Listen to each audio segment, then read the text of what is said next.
CM 365, all about Carnatic music.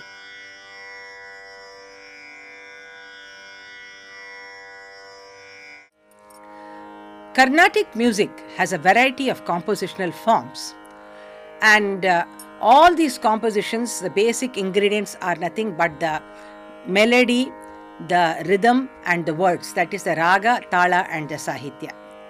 How these three actually combine together in different ways is what gives us different compositional varieties. Now let us look at some of the important compositional forms in an analytical manner. The Geetam, the Varnam, the Kriti and the Swarajati. Now the Geetam is supposed to be one of the most simplest compositional forms in the sense that after all the basic lessons, the first time the student gets introduced to the Sahitya is through the medium of the Geetam. In a Geetam, there is a certain methodology in terms of arranging the words, in the sense that for every swara you will see that there is a syllable happening. I'll just give you a small example. Keraya niranu kerege challi. So, da sa sa da pa ma pa da da pa ma ma pa keraya niranu kerege challi. Or another example you can take. Re sa da sa sa ma ga re ma ma pa pa do ma na bha parama purusha. So where when a swaram is extended, that particular word syllable also gets extended simultaneously. But in the Geetam, though we first teach the children the swaras, that is the swara notation is taught to the children first, and then they are asked to sing the words so that they are able to understand the correlation between the swaras and the sahityam. But once the child gets to be acquainted with the swaras and the melodic tune, after that we generally, when we sing the Geetam, we only sing the sahityam. Now coming to the Kriti, here also we see that there is a notation to the composition, and we use this swara notation as an aid to the learning of the Kriti, but once the Kriti is learned, we don't sing the swaram part as the notation and also sing the words.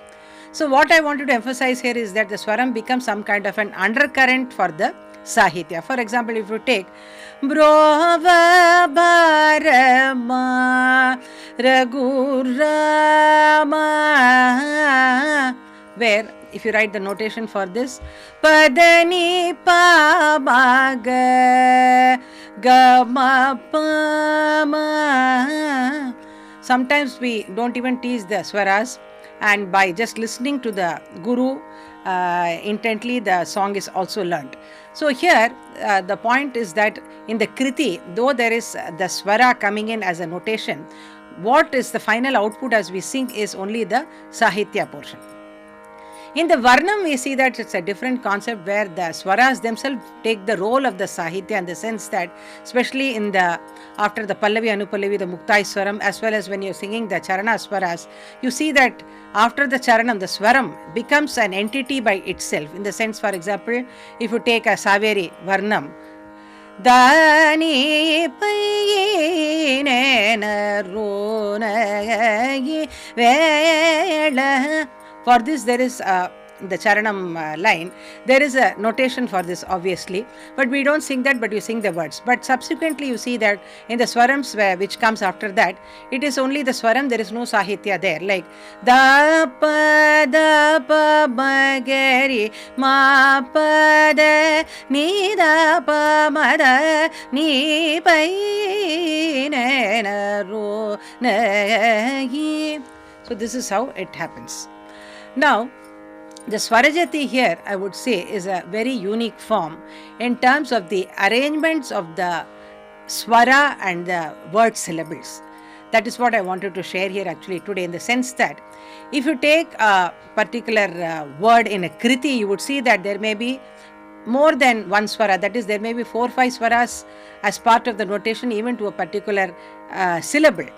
And but here in the Swarajati, it's a different concept where you see that again, like the Geetam, very similar to that. Here we have the syllable such that for every swara there is only one syllable coming in. And if the swara is a big karve, then that syllable also gets elongated. And this is beautifully seen, for example, if you take a very common example of the Bilahari Swarajati. Raravenu Gopapala Rajita Sadguna Jayashila. One of the charanams. Papa Pari Riri Gapa Magaga Gapa Maga Magari Sari Gari Sasa. So Palubarunu Karava Mulanin Pilachina Paluka Gunaluka Gura. So here, though like the Kriti or the Geetam, you see that obviously this also has a swara and the sahitya. In the Swarajati, what is important is that the swara passage is also sung, and after that you see that subsequently the sahitya which comes as a corresponding thing to that is also sung, and that is what makes it a Swarajati. Though there are no jatis as such in these compositions like Raravenu or Samba Shiva, which we teach children, or even the Shama Sastri's 3 Swarajatis that we have in Bhairavi, Yadukula Kambodi and Todi. The point here is that in all these, it is very, very important to first sing the Pallavi, and after this, especially in the compositions, the Swarajatis of Shama Sastri, you would see that there is no Anupallavi. There is a Pallavi kind of a thing, and after that you have the multiple charanas, and after each charana you go back to repeating the Pallavi. That is, after singing the Swaram, you repeat the Pallavi. After singing the corresponding Sahityam, again you repeat the Pallavi. Like this we do for every charana. And here again, as I mentioned, the important thing now I showed in a very simple way in this Raravenu. Let us look at the Bhairavi Swarajiti of Shama Sastri, where in the, for example, if I take the first charana, observe here how the syllables are so beautifully done that when there is a karve, automatically it gets extended. You don't add any more syllables or words to it.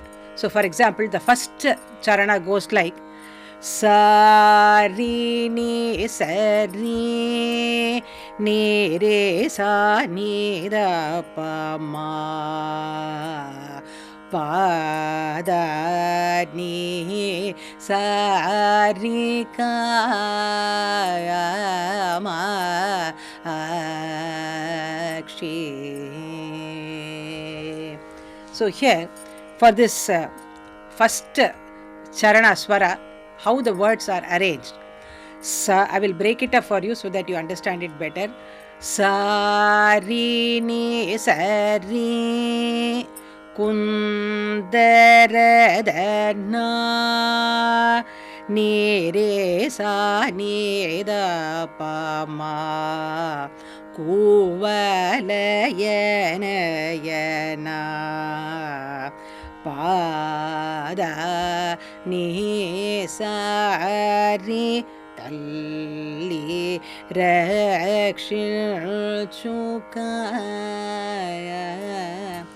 Now in the same Bhairavi, I'll take just one portion of a line from the song Bala Gopala, where you see that for even one particular syllable, there are multiple swaras to it. Like for example, Bala ni sagari ba ala. So fair. For that ala, you have ni sagari go gari gama pa. So just for one go, you have 4 notes coming in. So here in Kriti, there is actually no rigid rule in terms of the fact that for one syllable, one swara should be there, or for one swara, one syllable should be there, or something like that. The thought process here is much more imaginative, and the Kriti, the flow of the melody is actually according to the thought process of the Vagekara himself, where it becomes a very spontaneous kind of a thing. I wanted to draw your attention to this Swarajati because of the fact that even in the case of Shama Sastri, you see that when it comes to his composing the Kritis, it is more a matter of giving vent to his emotion So you would actually see that the whole thing, the melody, the raga bhava is brought out beautifully, the emotive content is brought out beautifully.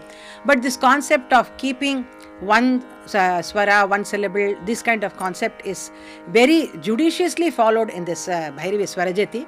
In the next episode, we will look into it more analytical manner again to see how Bhairavi has been captured so beautifully by Shyama Sastri and what is the methodology he has adopted in terms of composing this marathon composition. CM 365, all about Carnatic music.